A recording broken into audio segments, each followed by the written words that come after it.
coronavirus spread has been so severe in South Texas that the health authority for the Starr County Hospital, Memorial Hospital, has made clear that they need to form essentially what's a death panel in order to make decisions about which type of patients they bring in for the ICUs and which ones they need to turn away if they're not healthy enough or if they have no potential to survive if they receive treatment from the hospital. So according to Border Report, Starr County Health Authority, Dr. Jose Vasquez, said that Starr County Memorial Hospital, the county's only hospital, implemented what they're referring to as an ethics committee and a triage committee to review all coronavirus patients as they come in to determine what type of life-saving equipment and treatment they would likely require and whether they would likely survive. Those deemed too fragile or sick or elderly will be advised to go home to loved ones. So this is disastrous, and this really could have been avoided if the state of Texas didn't open prematurely, and the health experts in the area make clear that they believe that opening up Texas prematurely contributed to the rapid spread of this virus. To give you more details, the same report indicates that Starr County has an eight-bed COVID-19 unit at its hospital. But currently, there are 28 patients with 3 on ventilators and life support, including 1 in the emergency room. Vasquez said physicians will be using a mass casualty treatment plan devised by physicians in North Texas to determine who gets treatment and who does not.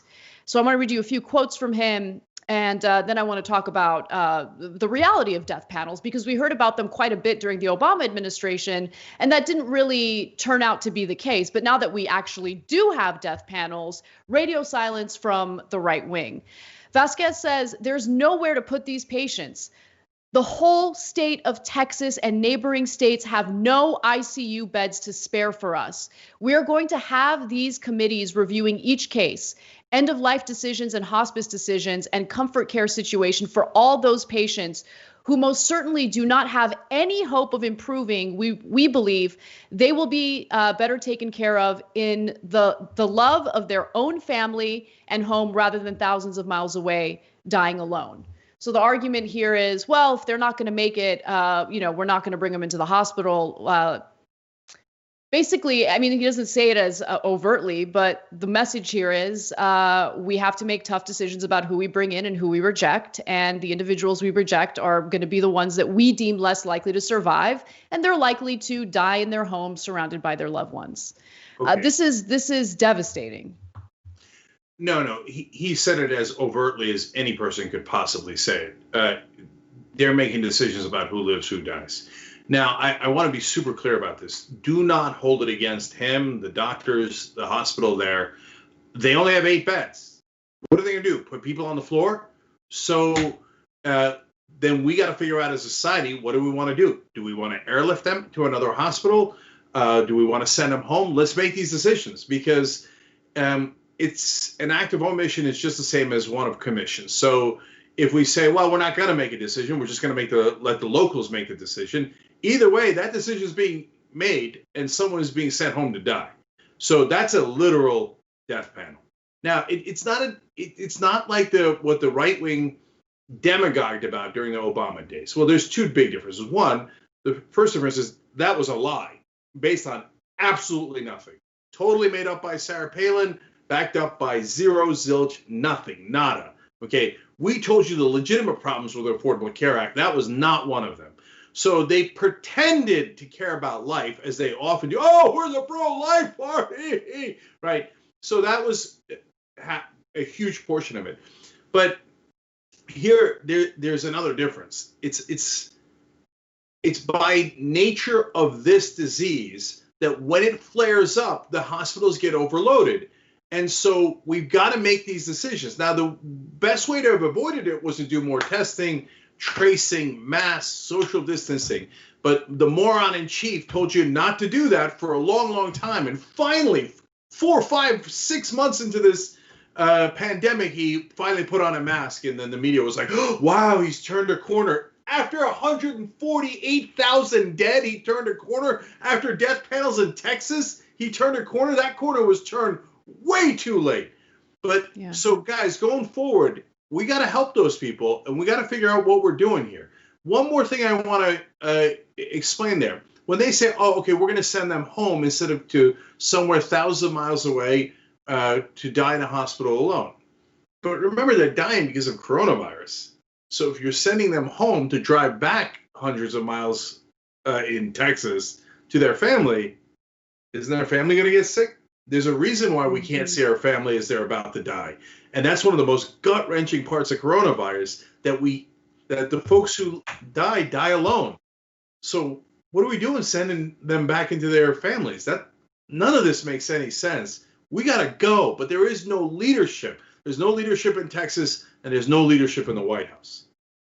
So I see this as an issue with various problems coming together to create a disaster. So the first thing that needs to be mentioned, I've already mentioned it briefly in the beginning of the story, is that Texas did open prematurely, right? And on top of that, there was really no serious reception toward the social distancing guidelines. So they open early, they don't follow the social distancing guidelines. And then the third component really is the fact that we have an entire profit motive behind our healthcare system, which is part of the reason why we don't have enough beds in the middle of this pandemic. It is not in a capitalist society where hospitals have a profit motive.